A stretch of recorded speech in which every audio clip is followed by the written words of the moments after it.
Hello everyone, welcome to this episode that we are going to discuss about financial management. With me is a friend that God have prepared today to speak to us, because as Christians we need to be ready and we need to plan our finance. His name is Daglus, Mr. Daglus Osore. Daglus Osore is a former student of both KCA University and Strathmore University. He is a CPA finalist. He has done BCom, finance option. He has Master of Science in Finance and Economics, and is a member of ISPAC. Today, we are so much happy to have you, Mr. Daglus. And I know also you are a parent, you are a husband, and I know that you are so much passionate on youth. And I know you are so much passionate on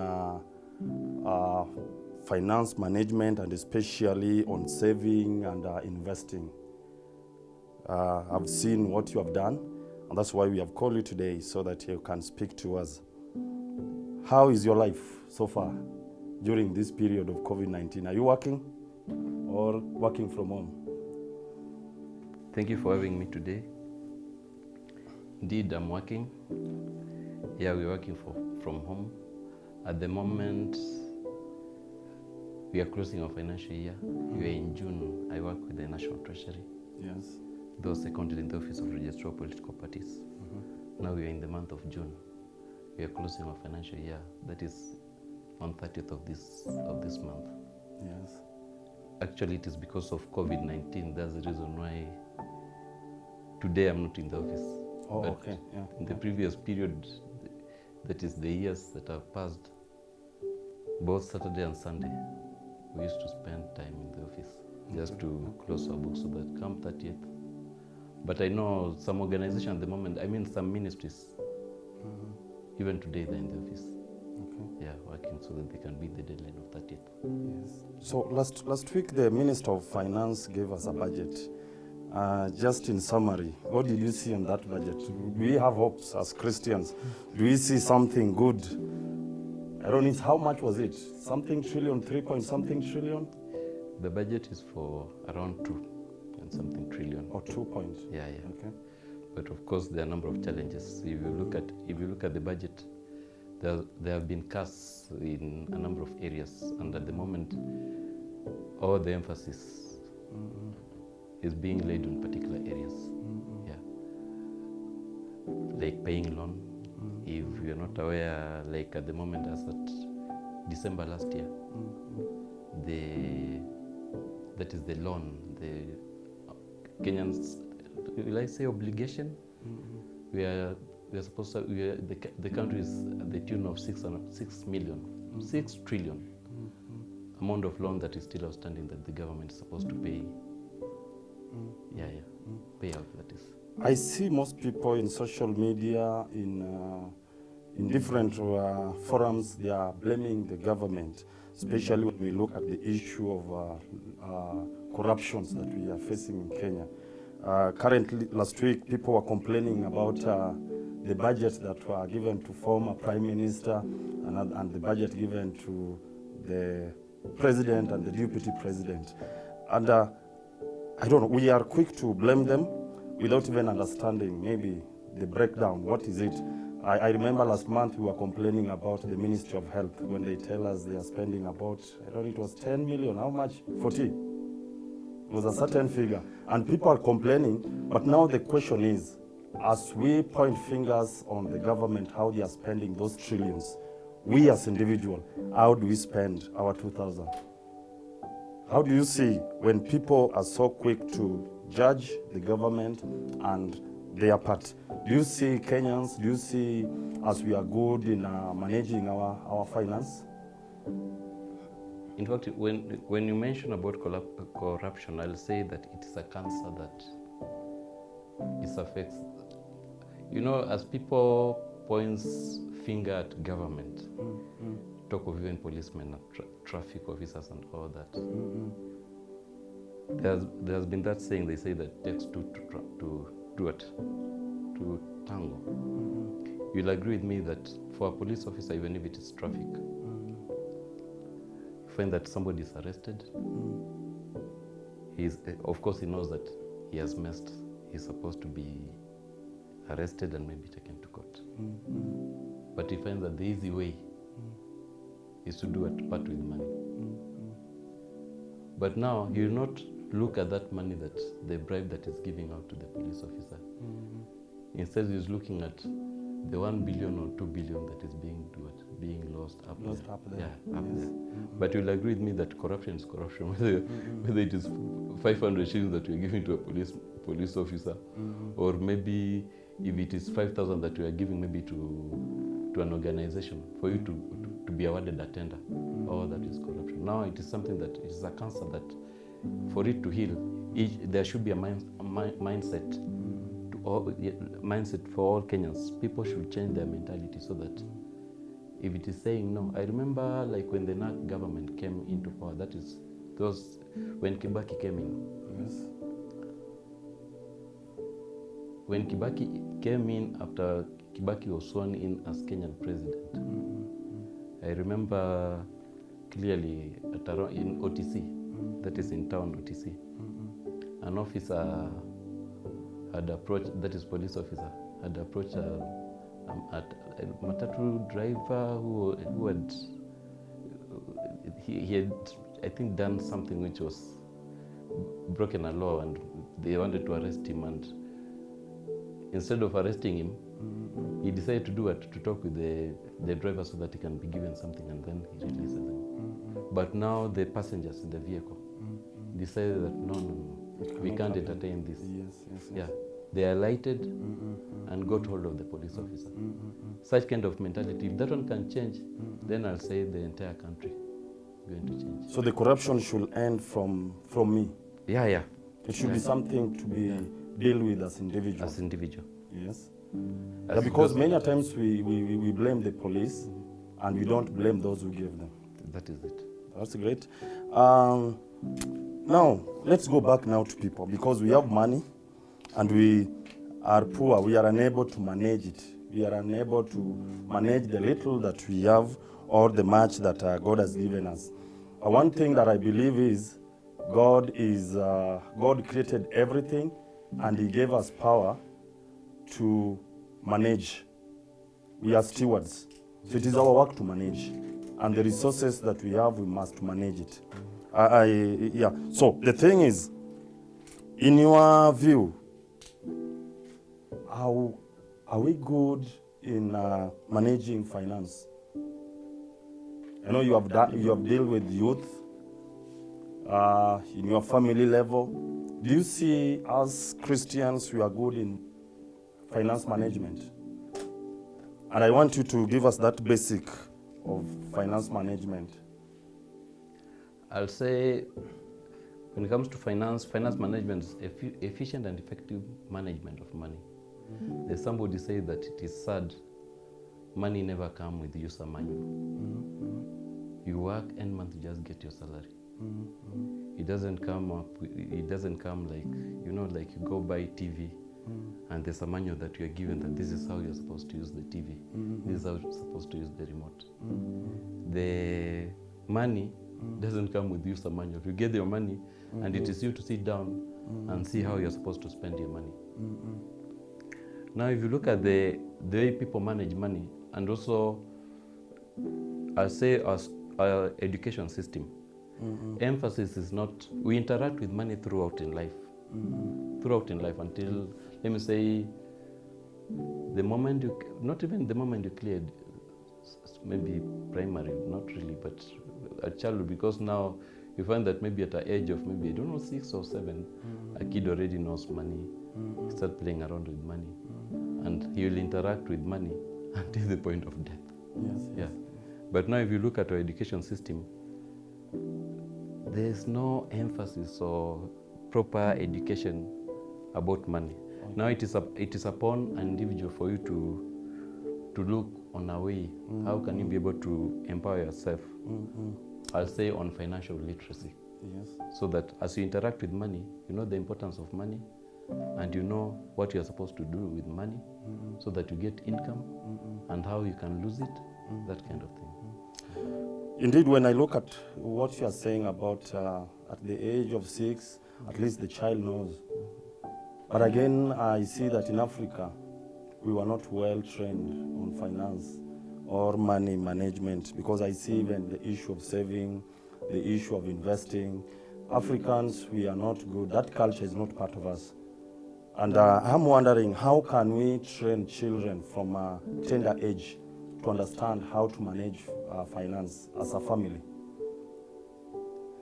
As a family, what I'll say, like if you look at some banks, Cooperative Bank and some other banks, they normally come up with there's a name that is called something like a box for keeping money, like a bank, and it is issued out to, like if you are a parent and you have an account with the Coop, another bank, you are encouraged to open an account for your children. Okay. Now what they normally do, you are given that, and then now if you give your kid like 5 shillings, let me say the little coins that you get, if you go to the supermarket, you shop, and then you are given change, you can pass it to the kid, and then we'll do what, you place it in that box.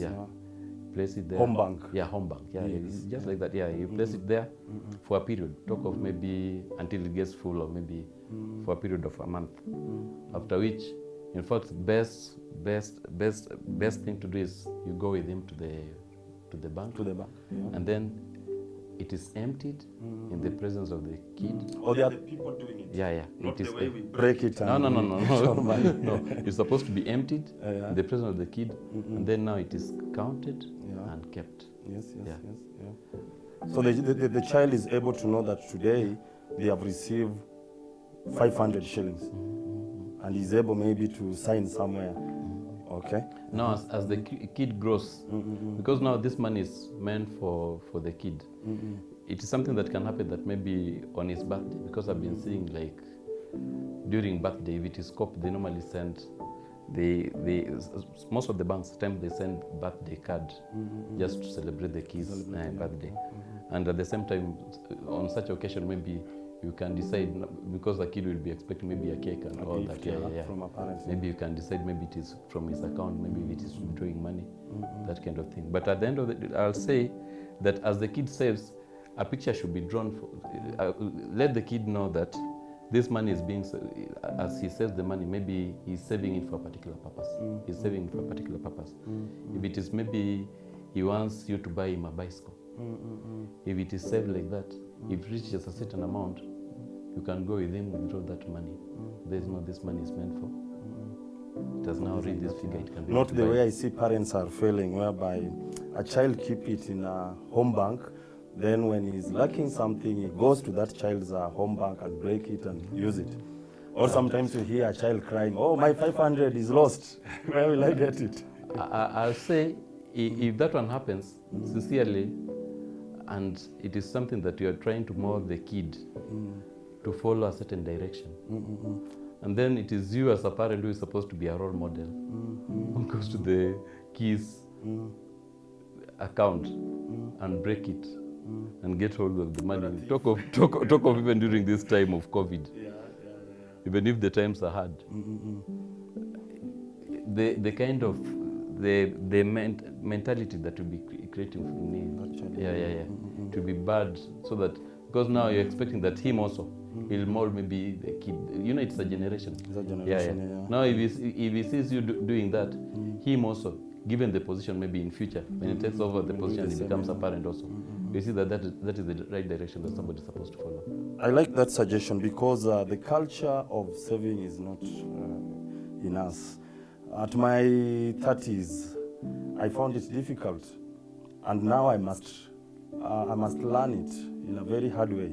How I wish I was trained when I was still a baby, that I need to save something, so that when I'm having my party, maybe I can sponsor cake as parents sponsor other things. And I think if it's something that the parents can take it and start training their children, and it's as simple as just going to a bank, the way you've said, Cooperative Bank, Equity Bank, these many banks that we have in Kenya. Yeah. So I want us now to go back to the family. And I want you to tell us about this financial management. Many times we hear things like income, expenditure, assets, liabilities, and some of us who are lay in that area, I'm a lay person on the area of finance management.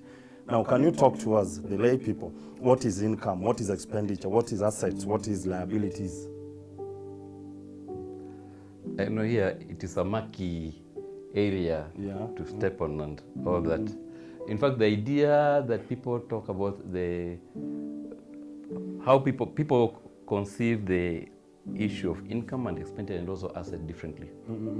We find somebody getting a vehicle and saying, this is my asset. This is my, okay. I'll go Robert Kiyosaki's way. That what are assets? Asset is something that can generate you income. Okay. It's anything that can generate you income. If it cannot generate you income, it is not an asset.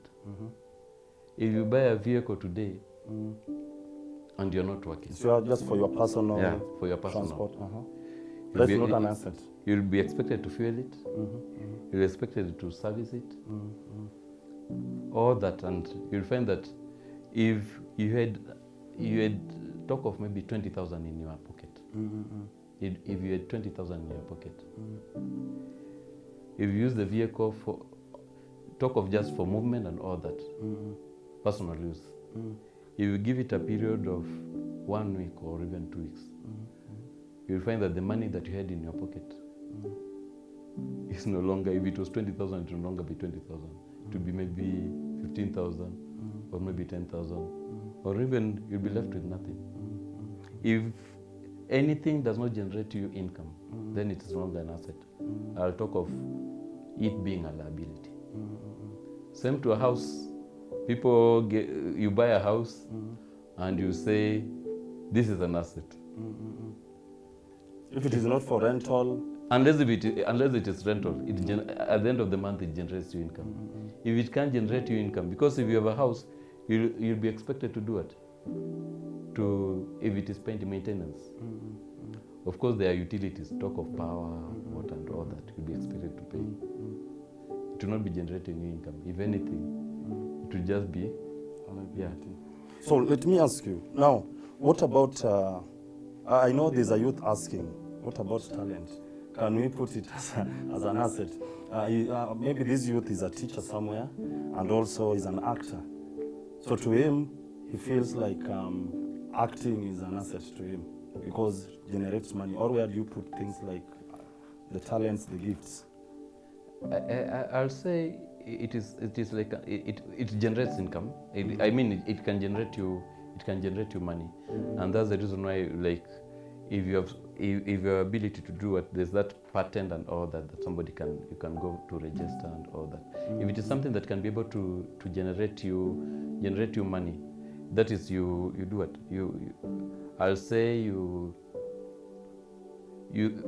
if it is you training so that you sharpen the skill. You nurture it to sharpen the skill, so that after sharpening the skill, you are sure that if you go perform maybe in a particular event, you will get you are sure that at the end of the day, there's some money that is going to. So the young people, I see it in our church, whereby they are good in acting and they do it for free, maybe competition for the diocese event, for region events, and they are not so much quick to understand that this gift can be an asset. What can you tell them? I'll say it is the issue of being advised, and being, I'll say I'll go back to what the Bible says about gifts and what gift can do to you. Yes. But the mentality that has been created, and this one I'll say, I'll place the blame on our education system. According to education system, it has created the mentality among this generation that you go to school, you work hard, you get a white collar job, and then after getting a white collar job, you work, you save for retirement. Maybe you, in fact, they're saying that you make sure you get a job with government so that you can end up getting pension. I remember being forced to do education or nursing. Yeah, because, but now if you look at it, people like Akna Michael Jordan, yes. people like talk of Muhammad Ali, and these other people. What about Oliech? You have not mentioned Oliech. Talk of Oliech, Wanyama, yeah. Olunga. Let me come now, local. This lady who sing a lot, anaitwa Kode. Talk of them. Yeah. Gloria Muliro. Yes. And a number of people. There are things, and I want to be very sincere. The education, you getting degree, masters, and all that, it is not a guarantee that you'll be successful in life. Yes. I'll say, though people may look at it the other way around, but the truth is, education, for you to be successful, it's not a must for you to have a degree, for you to have a master's, for you to be successful. Because if you look at life outside here, you'll find that those who scored D- and D+ are the people who have employed those who scored A and those who scored B. It is the issue of you identifying your talent, you identifying your gift, and then sharpening the skill, investing in it. And I guarantee you, just the way the Bible says, you'll be successful. But if the youth, and I say this generation, I normally call them Generation Y, those who were born 1980s and 90s, those who say YOLO. you only live once. Whatever comes their way, you eat, and you forget about it. Tomorrow will take care of itself. If you sharpen your skills, if you are sure singing, because now, if you look at it, and this one maybe we'll go about it later, about issue of employment, business, investment, and also business. Which is the best area to invest in, and which is the best area that can lead you to financial independence. Because now most of us are in rat race, where you find somebody, you work hard, you get employed, and then after being employed, that is it. Now it is paycheck, from paycheck to paycheck. You clear it, and then you look ahead. When will end month come? Today is 15th, and you realize you cleared everything. Now you are seriously waiting for what? You are waiting for 30th. And before 30th reaches, you go for Okwajazi and all. In fact, that's where I was coming from. What is liabilities? Because I think you have really clarified that an asset is anything that brings income, whether it is on land, whether it is a house, whether it is a talent. Now, what is a liability? Liability, if you take money, talk of loan, that will enable you, where you place that loan, the money that you'll get, you are sure that that money, where you place, if you place it, talk of if you get money from a bank, if it is loan, in order for you to pay school fees. If you get it for you to pay school fees, you are sure that after paying school fees, talk of if it is university level, university or even college, after clearing it, you'll be employed, and then at the end of the day, you'll do it. You'll get income. That is liability. That is liability. You are sure that after getting the money, that is the money that if it is loan, you're sure that after getting it, you use it to pay a particular maybe expense. After paying that expense will generate income. It will generate income. But if you take that money, take a loan, and use it to pay rent, then there's a problem. I see many young people taking loan because they want a very powerful or a very big wedding. So I go to Phileo Circle and take 100,000 so that my wedding can be a wedding of the year. Where do you place that? I'll say, would I say misplaced priorities or what? But Misplaced it's a big blunder. That is a what big I'll say. blunder. It's a big blunder. I remember when I was planning my wedding. In fact, when I was planning my wedding, I approached a friend. You know, like during that time is when you scroll through your phone and try to find who is who and who can assist you. I remember approaching another friend and asking him, brother, I have a wedding on a particular day. If you can be able to assist. In fact, he discouraged me, telling me that no. Wedding is not a must. What you do, if the lady loves you and you also love the lady, just agree. You go before a pastor, they pray for you. Prayed for, Yeah. and you start the He was family. talking of the issue of, okay, him he suffered because now what made him suffer is he went for a loan. He gave me the picture why he was discouraging me for a wedding. He went for a loan. In fact, he had a committee for the wedding, but he got disappointed because according to the budget, they had a budget of like 800,000, but the amount of money that they were able to get to raise during the wedding in the committee was like 300,000, 350. No, they had Less 500. they had a deficit of around 500. Yes. Now he decided to go for a loan because the wedding was here, and he didn't want to disappoint the lady. He went for a loan of around 350 just to top up the other figure. Yeah. After getting the loan of 350, and it was 350, which was total to around 700,000. The wedding was not done in Nairobi; it was done in Kericho. Then now they were staying in Nyayo Estate. When they came back, they realized the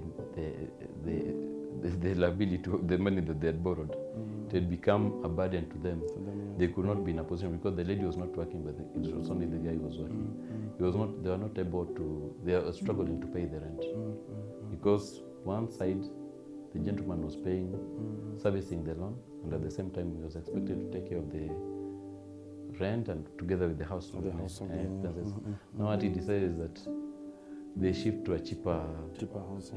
that is Force in them now Kawangware. to adjust. Yeah, to Kawangware. Now those are kind of things that you look at it, you look at the big picture. So you can advise the young person not to try to please people with their finances, especially during the Live occasions. according to your means. Yes. Don't live beyond your means. Beyond your means. Yeah. Now, how do we, when we look at income and expenditure, and when I was looking at expenditure, I see something like budgeting. So the question is, what is an income? And then explain to us the expenditure, how we can handle it in a family, in a house, as a wife and a husband and children, or as a young person who is still living alone, a single lady or a single man. What is an income? Because somehow wengine wakisikia income, they think is a certain figure, maybe a small figure or a big figure. I'll say income is that money, a regular amount that you receive, maybe talk of monthly, weekly, or maybe if you are an artist, maybe after a performance, there's that money that you receive. You receive, yes. If it is you're doing business, if maybe you have a tender and you supply goods, the money that you get, that is net of the expenditure that you incurred. That is what you call as income. Okay. Yeah. I'll say in a house, maybe talk of with both parties, that is the couple. Both of them are doing what they're working. The money that is somebody receives at the end of the month. If you're working, that is what I'll term it as income. Yeah. So how do we make expenditure? Expenditure is that as per in a house, and you're mentioning also for somebody, maybe the youth who are coming up. Expenditure is anything if from the income that is from the income that you've generated. If there are things that maybe you need in the normal operation. Talk The of budget in the part house. of it. Yeah, that is in the house. Budget is completely different. I'll say that Okay. now when you come up with a budget, maybe for you to come up with a budget so that you can be able to, because now that one is, it's an estimate of income and an estimate of expenditure. But that one you're supposed to do it, I'll say in advance. You're supposed to do it early, before talk of end month. You're supposed to come up with a budget so that that one will guide you when it comes to expenditure. Knowing very well that Come maybe on that issue. You are saying that the time that I should make a budget should be before I receive it. yeah. You know, most of us, after I have the money in my pocket, is when I sit down and write, I need to pay rent, I need to buy unga, I need to do this. So the best way is do a budget before you receive it. In fact, budget should be done early, because it's an estimate of both expenditure, that is income and expenditure. Okay. Yeah, you're planning. You're maybe in future. You're planning maybe end month. Today is first. You're planning maybe end month. You're sure you're going to receive like 100,000. End month you're going to receive 20,000. Now you're supposed to sit down and come up with your income. What I'm expecting end month is 100,000. Now you check, like if it's in a house, what are you supposed to buy, or that talk of maybe if you're going to the office every now and then, maybe in a week or in a month, this amount of money that you expect to pay as fare. How do you do it? You as a married man with your wife. How do you do it? Pull off the mask and speak to us. Now, in the point of you as a husband, how do you do it? I'll say, to me, I thank God that both of us, both of us are working. Both of us are working. Now, when it comes to, we agreed there are some areas which are very key, and that is what I'll say. Maybe later we'll come up with the need that which percentage should go to rent, which percentage should go to like saving, all that. But now, if you look at it now, we decided that our core thing should be investment. Yeah. Our core thing should be investment. Yeah. Our core thing should be investment. Now the little that we have, in fact, we're giving priority to investment.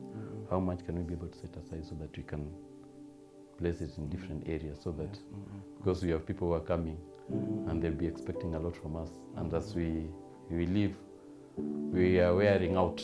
Soon we'll no longer be in a position, we'll no longer have that energy to run around and do it and provide. Now what we are doing, like we sit down, like from the beginning of the financial, in fact, I'll say we normally sit down towards every beginning of the year, talk of resolution and all that. We sit down and plan. We say that this is our goal for the year. This is what we plan to take. This is what we plan to do this year. This is what we plan to. We come up with a list, and then now it is that list that drives us, so that talk of after 3 months, we sit down and see whether we are on track. Yeah, we do an evaluation, see whether we are on track or whether we are not on track. Yeah. What about your monthly budgeting? How do you budget? Are you following what you have told us? You budget before you receive it? Yeah. I'll say, like, at the moment, like before I received the need for my pay for we're in June. My pay for last May. That is for May. Of course, I sat down. There are a number of things that I was supposed to pay. A number of things that I was supposed to pay. Talk of regarding something that I'll say it is personal, something that I acquired some time back. Yeah. Now I know monthly, this is what is expected. What you need to do, and as I begin the month, even this June, as I begin the month, I try as much as possible to tell somebody that no. If you expect this from me, let us. We note it, but not now. We'll do it later. We'll do it maybe end month. Yeah. Another thing, I know you are a born-again Christian. I know you worship at ACK St. Stephen Jogorod. And in your Christian teaching, you must give. There are things like giving tithe, giving an offering, giving Thanksgiving, like this month. It's about Thanksgiving month because we remember where God has brought us from January up to now. In the midst of COVID-19, God has been faithful. Again, you have friends, people doing their weddings, people having their personal issue, they are unable to pay rent. I know you have mentioned that when somebody calls you can say this and that. But how do you budget? When you budget the basic needs that you need in the house, you as an individual, where do you put tithe, offerings, and helping your parents, helping your siblings? Where do you put them? As to prepare a budget, I'll say there's need to set aside. They normally say like a provision. You set aside some money. If it is 5,000 that you set aside. In fact, there are some who are normally very strict, but I'll say once in a while there's something that at times you compromise, which somebody is not supposed to, because now at times you set aside, you can set aside maybe 5,000.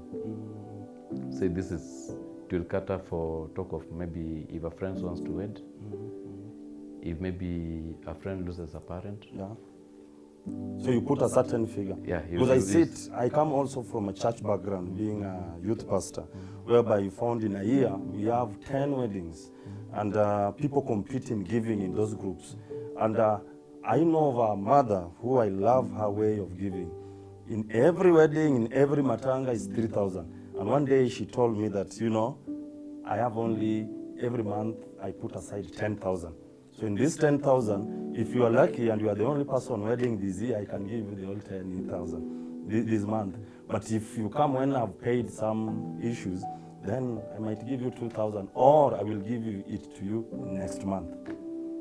Is it the same of what you are saying, that you need to have a certain fixed amount and you budget with it, or you just give?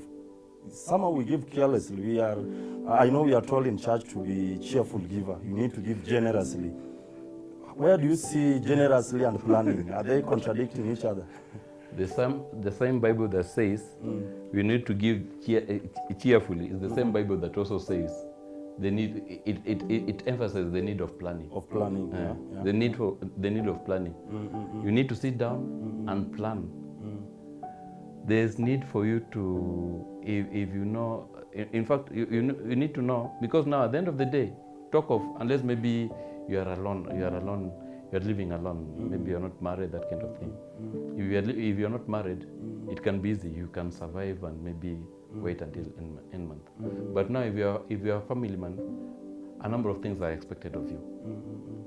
If you don't budget well, because now in the house you don't know when maybe a kid can fall sick. You don't know maybe when any other need maybe will arise within the house. Yeah. Talk of food and all this. You know, like if you are alone, you can even skip meals. But now all that will be as a result of poor planning. But if you plan well, though it may be rude, but it is good to be sincere.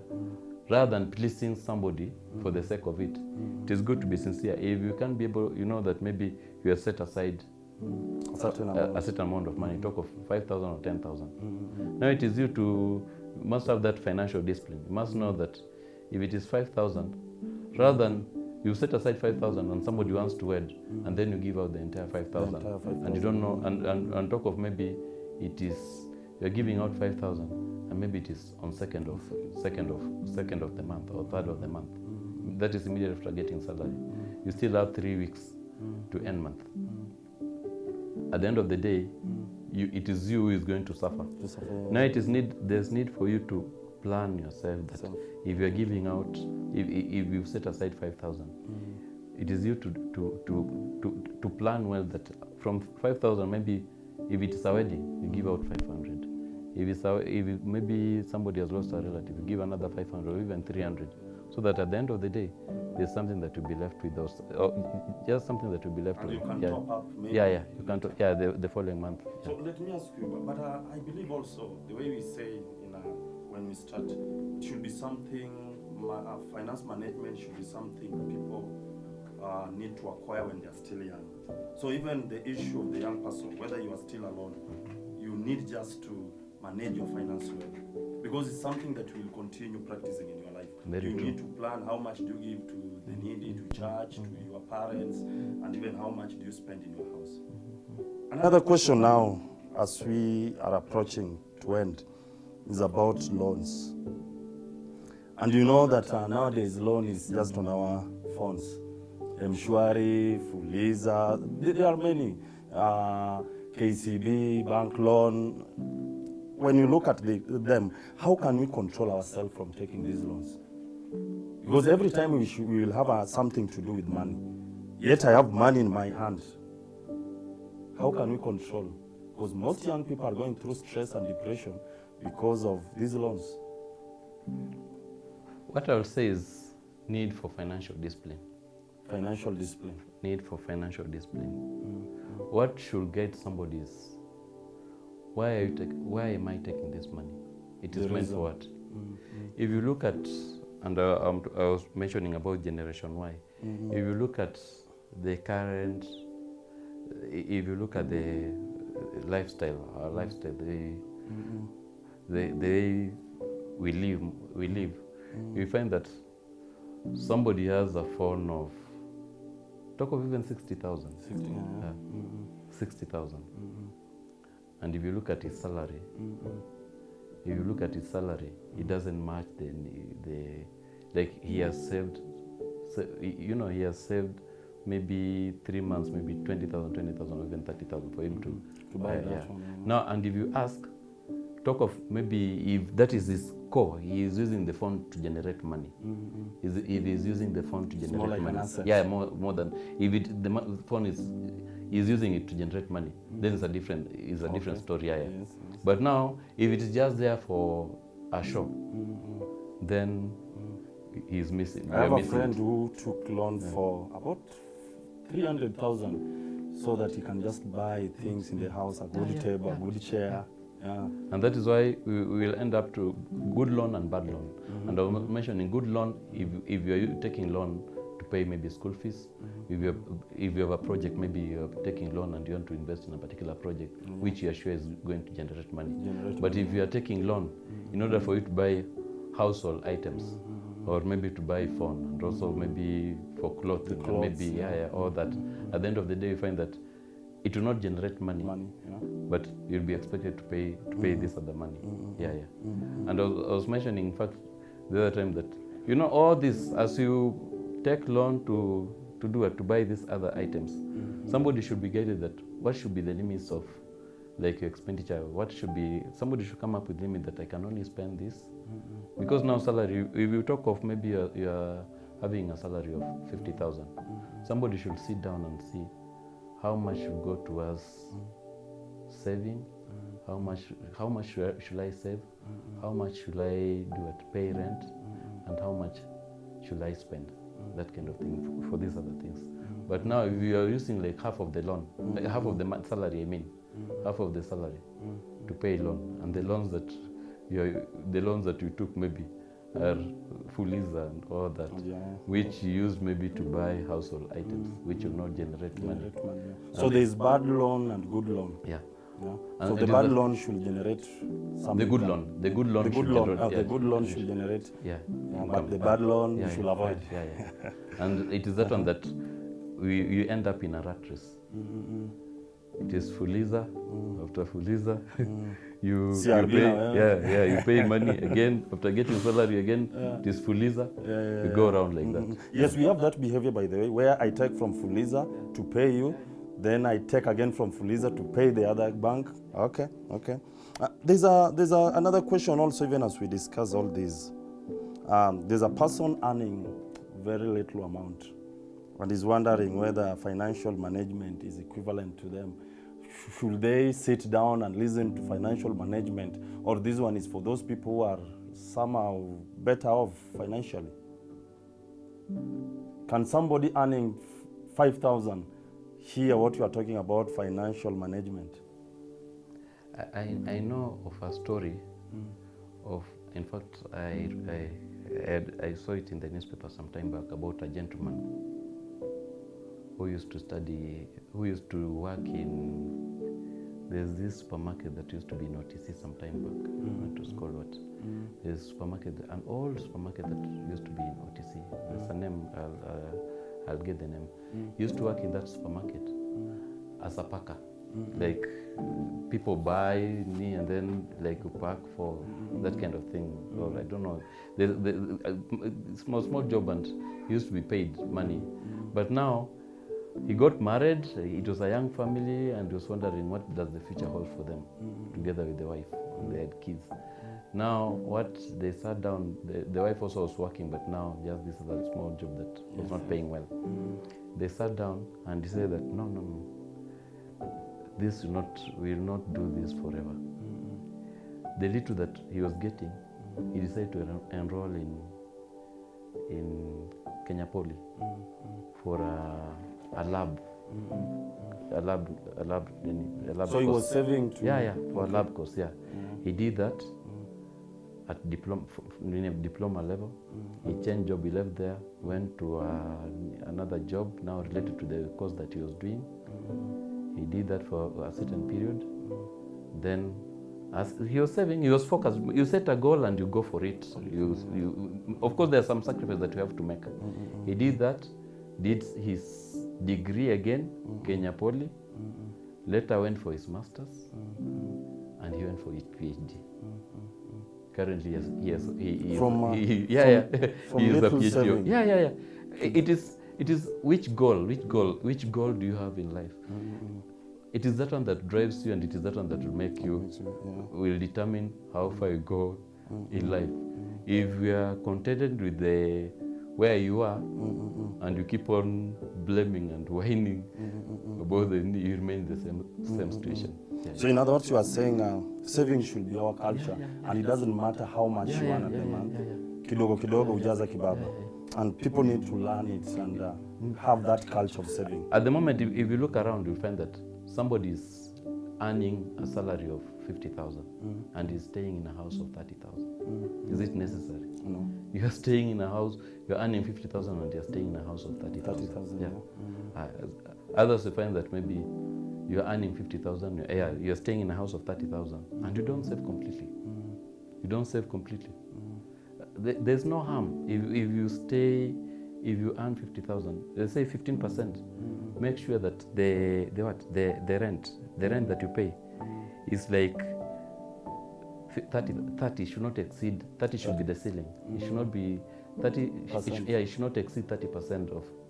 Some say gross, but me I'll say net. The rent that you pay should not exceed 30% of your net income. And the same also saving. Ensure that saving, you should not save less than 15% of your less than 15% of your net income. I was hearing somebody talking about 10%, that you need to save the minimum be 10%. I'll say that at the end of the day, saving is like you're paying yourself. You are paying yourself, You're paying yourself. There's somebody who says that what happened in this world, you find that if all the money in this world, is collected in one pool, talk of at the end of the day, they get like 10 trillion. And they give each person like 2 million. You'll find that at the end of the day, those who are rich will remain the same. Why?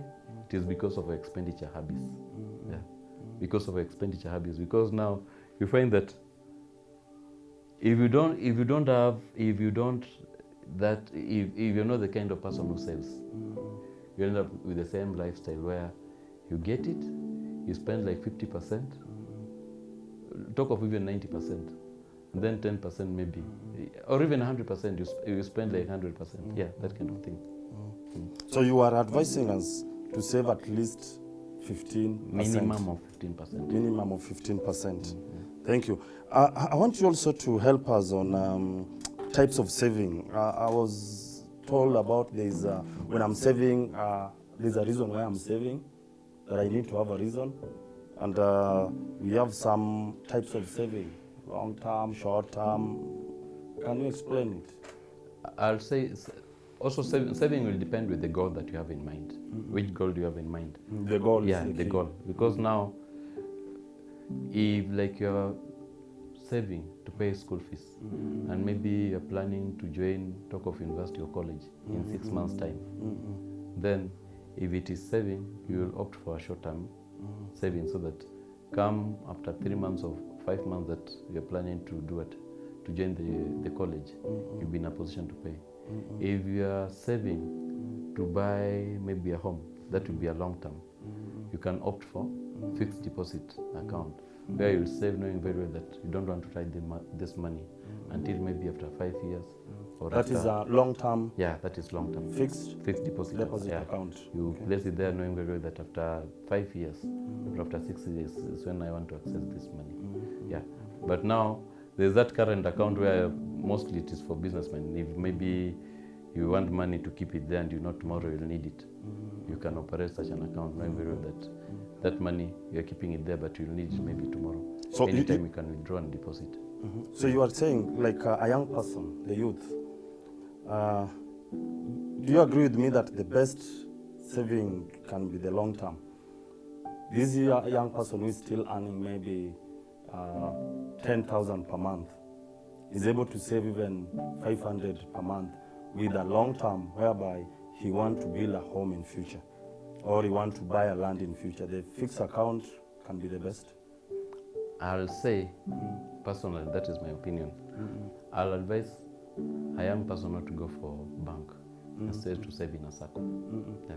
Or circle is the best? To save in a circle. Because now if you save in a circle, you are sure of dividends, you are sure of if you look at the interest that you pay if you get the loan, it's slightly lower than that one of banks. Yeah. And anytime, like if you look at you getting accessing money, if it is getting loan, the process is not cumbersome like that one of the bank. Yeah. So you prefer the circle? Or anytime I'll advise somebody, circle is the best. Have you benefited from any circle? Yeah. I'm a member of Azina. Okay. Yeah. And should you save in many circles, or you should just have one circle? You're better placed to save in one. And I think also there's a law on the same for you to be a member, if you can be a member of different circles. But I think the best way is for you to save in one circle, so that if you take a loan in that particular circle, you are sure, like even if it is saving, you save in that particular circle. If it is taking a loan, you're sure those members, the friends that you have in that particular circle, they're the ones who are going to guarantee you. Yeah. Okay. So the guarantor is also important in a circle. So we can say that we can start as early as possible, and saving even as 200. We should not look. I know most circles they say 1,000. Most circles 1,000. Yeah. 1,000 you can save, and maybe in 3-5 years we'll have a good amount. Just on the same, in fact, maybe to mention just this, I remember reading some time back a story of 2 graduates who cleared in Nairobi University. 2 graduates. They did become, both of them did CPA, and they were employed by PricewaterhouseCoopers. When they were employed there, one of them was staying in Umoja. Both of them were staying in Umoja. Then one decided that that is during their probation, that they used to stay in Umoja. Then after they were confirmed and they were given an increment in salary, one decided that no, Umoja is no longer now his class. He decided to go to Donholm. Yes. The other guy remained in Umoja. In Umoja, they were paying rent. They were staying in different houses, but they were paying rent of around 8,000, both of them. When he went to Donholm, he went for a posh house which he was paying close to 20,000. And the other guy still paying 8,000. Still remaining 8,000.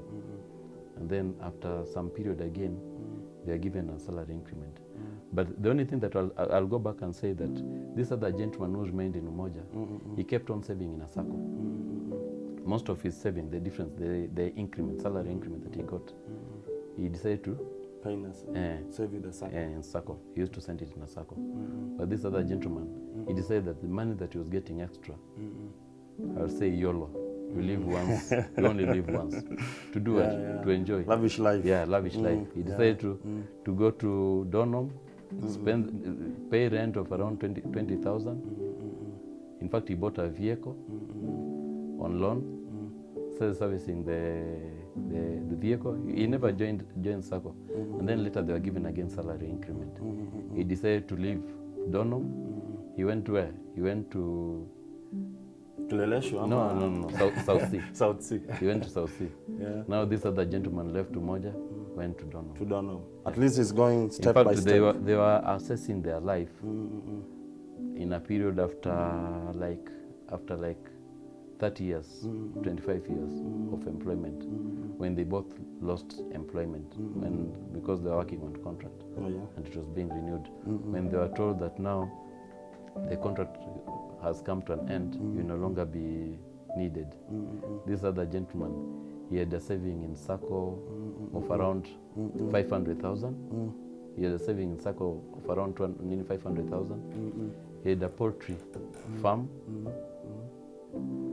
The other gentleman decided to acquire liability. He had a vehicle which he had not cleared paying. He was staying in a house which he was paying close to 35,000 and all that. Now, when they were told now that their contract is not being renewed, each people now started struggling. This other guy was independent. At least he was able to sustain himself because he had a poultry. He had started a poultry project, which was also generating income, and at the same time, he had a saving also in the SACCO.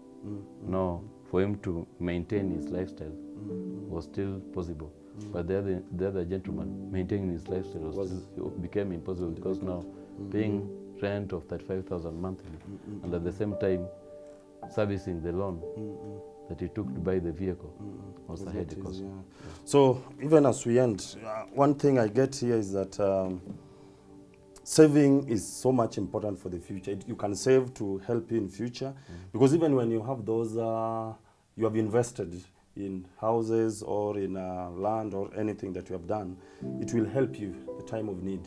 I'm looking at this time of COVID-19. Many of us have been hit very hard, and some of the people who have been hit very hard, they were earning well, and because they were told no job from tomorrow. Yet he was earning maybe 60,000, but from the first month, they start begging. It's because of lack of saving. True. Yeah, and I thank you for those rich information that we need to start saving as early as possible, as early as 6 years, and it should be a culture that we have it. But now what do you tell us as we finish?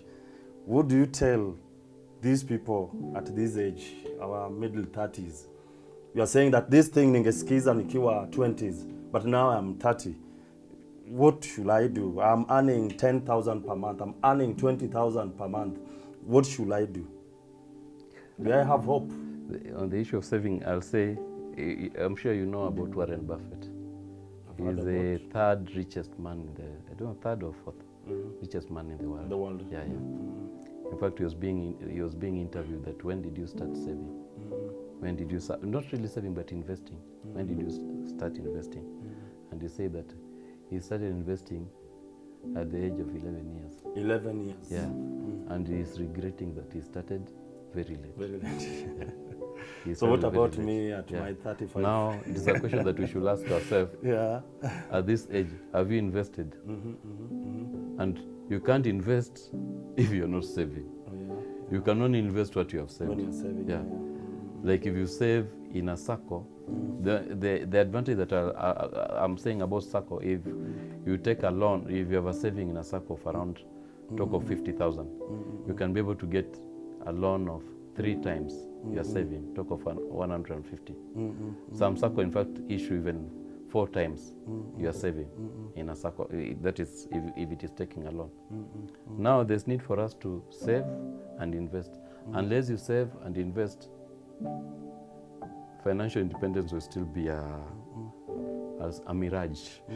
You'll be chasing it, and you'll continue to be in a rat race. You'll never be able to come out successfully, continue being in a rat race. There's need for somebody to save and to invest. And I'll say also, for those who are maybe employed, they say, according to Robert Kiyosaki, that the best place is not employment, not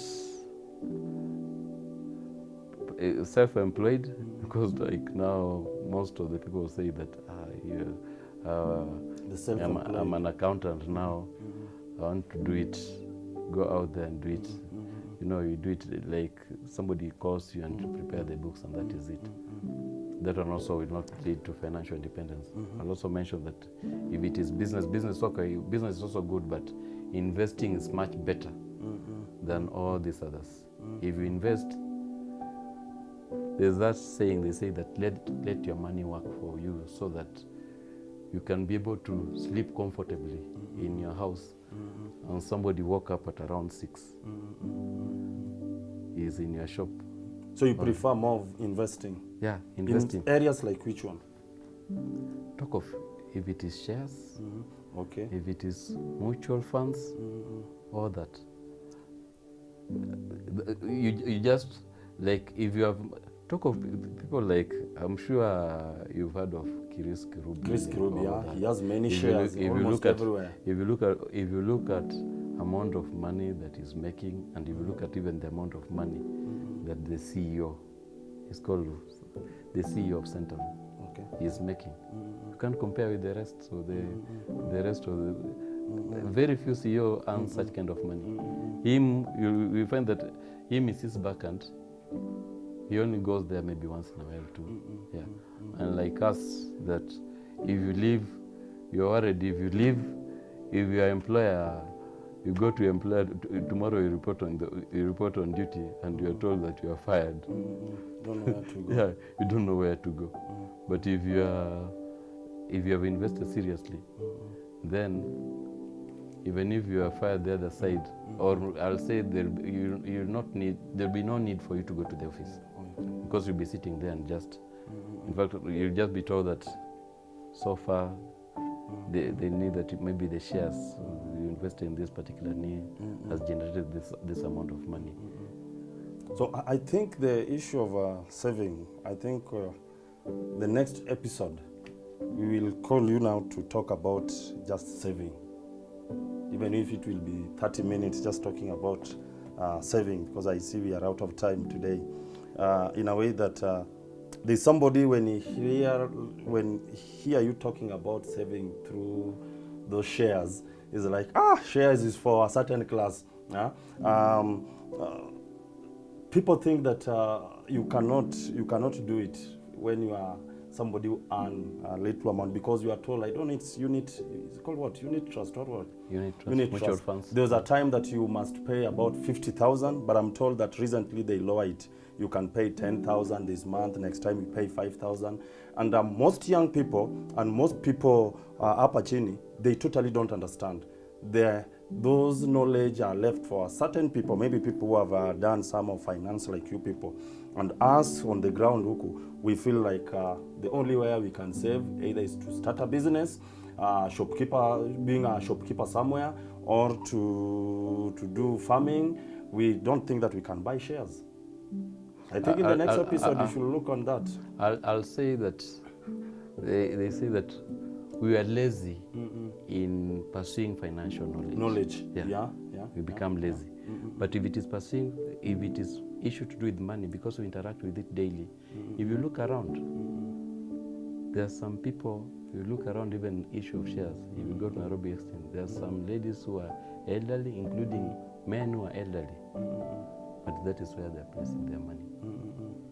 You find somebody placed money, and it is a game, and that is the reason why I'll encourage the youth maybe and people to look for this game called Monopoly. Yeah, it will empower your skills on investment. I want you to stop there, so that in the next episode we can discuss about saving through shares, because I know it's a very deep one, and it's an area that we totally don't know. So Wakina Chris Kirubi are floating on it, but us down here, we think that we must have about 50,000 to join them. So we need much on that knowledge. So I want you, just because of time, your final remarks on financial management. I'll just say about money that most people say money is not important, yet each and everyone is looking for money for himself. Money is important, and there's no way we can live without it. It is there. And I'll say again that you only find out who is swimming naked when the tide goes out. At the moment now, you'll agree with me that when the COVID came in, you can be able to tell, like, people are banking their what? They are banking their main what? Like, I'll say their pillar, like, or like, you know, they are depending on what? Like whether you had invested, whether you had saved, Yeah. or that. Because now this one, you realize that now, suddenly, you've been given a pay cut. You have to live with half of the money, that salary that you used to get. And that one tells you that now, whether you are maybe paying rent, whether the house that you shifted to, whether you're in a position to continue paying rent or you cannot be able to pay rent.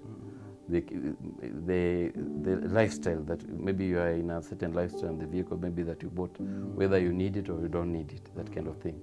It has opened people's eyes so that people are able to see what are my priorities in life. Am I in the right track? What I've been doing, is it right? In fact, people are saying that after this, people will learn a lesson. Maybe people will learn to save seriously, unlike before. Thank you. Thank you, Mr. Daglus Osore, and I thank you for the background, the basic knowledge on financial management. And I believe that in our next episode with you will be about now saving, because now we need to act. We have seen how we have been affected, and during this period of COVID-19, people need to take notes and learn now. Now, how can we prepare for anything? You can be sick. You can lose job anytime. And thank you for those information. And I believe that the listeners, you have heard something that you need to start saving. If you have a watoto wadogo, you need to start training them as early as even 6 years old. And we will be able to be financially free. We will be able to do a lot. And therefore, I want you to do more research about financial management, and this one was just a basic. It was just to enlighten you to seek financial advisors that can sit down with you and advise you on how you can improve in your financial status. Otherwise, we pray that God, whom we believe is the owner of gold and silver, God whom we believe is the wonderful counselor, will direct you to the right person who will give you more information. Our brother is a friend of mine. If you need his help, you just contact me through that number that you are being given there, and we shall contact you with him. And more, we have many financial advisors who will help you. I want to thank those who have subscribed to this channel, and I want to thank those who have commented in other episodes. I thank Reverend Simon Kuria Njoroge, who say that good stuffs are coming from this channel. I want to thank Colin Sotieno, say, praise God, youths to stand with Jesus. And there's another one called Ruth Oluoko, who say, it is good we discuss such issues. So friends, continue sending for us your comments, continue subscribing. Those who have not subscribed, continue sending a liking and sharing. And we are going to make this channel to be a good channel that we learn many things. Today it was just about financial management. Thank you for watching. Till we meet again in another episode. And remember, he's coming back to talk about saving. Let us pray. Dear Father, the Bible reminds us that you created us in your own image. And and you give us the power to be managers of resources. Father, our country is full of corruption. And this corruption is from Christian people who calls you Lord. Father, we pray, may you have mercy on us. And we are unable even to manage the little, the much that you have given unto us. We are not contented with what we have, Lord, and therefore we are using it carelessly. But Father, today you are reminding us that when we take loan, we need to ask ourselves, what are we going to gain from that loan? And you have also reminded us, Lord, that we need to save for future. Help us, Lord, to have that wisdom of investing, that when the season of hardship comes, we shall be safe. Thank you, Father. In the name of the Father, Son, and the Holy Spirit. Amen. Thank you. Till we meet again.